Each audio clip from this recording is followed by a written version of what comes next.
هلا والله حبايبي، شلونكم؟ شو اخباركم؟ ان شاء الله تكونوا بخير. طريقة عمل حشوة الكيك، تحشات الكيك. يعني تجي انت تزين الكيكة او تحشي الكيكة، تحشاه، مو تحشيها بالكريم وتطلع قبل، لا.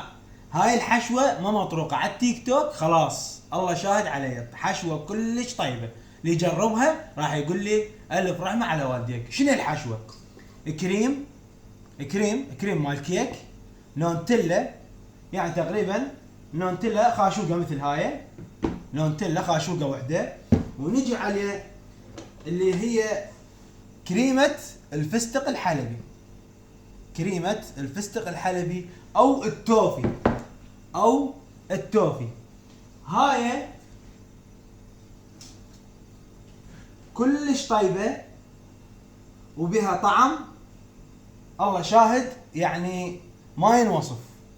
نخليها هم شي بسيط، ما نكثر. اذا هي تقول علج.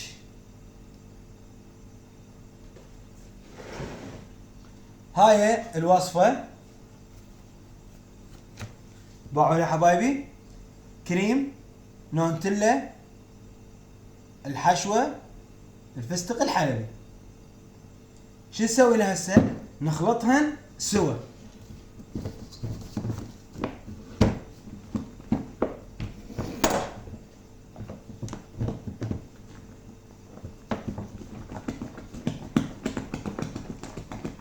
هسه راح يقوم يتغير لونها شوية شوية.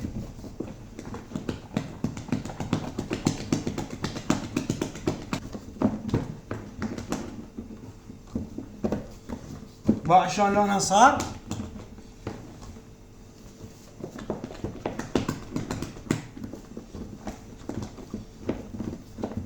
شوفوا لونها شلون صار. هي هاي حشوة الكيك، هاي طريقة وكل يعني تحشاها كلش طيبة الله شاهد. ولا حد يكتب لي بالتعليقات شنو القياسات. القياس يعني كريم تقريبا خليت حق كيلو، وخاشوقة نونتيلا، ومثل ما شفتوا خليت الكريمة مال الفستق الحلبي، خليت مثل هاي اثنين، يعني خاشوقة مال اكل نقول خليت اثنين وخبطتها. واذا اكو توفي بطعم الشكليت يكون بعد اطيب من هاي الكريمة مال الفستق الحلبي. فطلعت عندنا هاي النتيجة. وهاي الحشوة، حشوة الكيك كلش طيبة الله شاهد علي. يعني من تخليها بالكيكة اللي ياكلها راح يقول لك الف رحمة على والدك على هاي الكيكة. ان شاء الله عجبتكم الحشوة. طريقتها سهلة مو صعبة، مكوناتها موجودة اللي هي النونتيلا او الكريمة الفستق الحلبي او التوفي بالشوكليت. تخليها ويا الكريم وتخلطها وتحشي بيها الكيكة.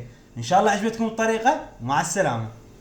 حبايبي حبيت اشوف لكم اياها شلون راح احشي هاي الحشوة داخل الكيكة.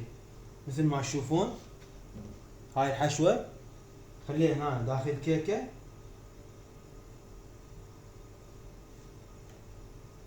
نعدلها شوية، نفرشها، والكمية حسب اختيارك. تحبها هواي، تحبها قليل، انت بكيفك.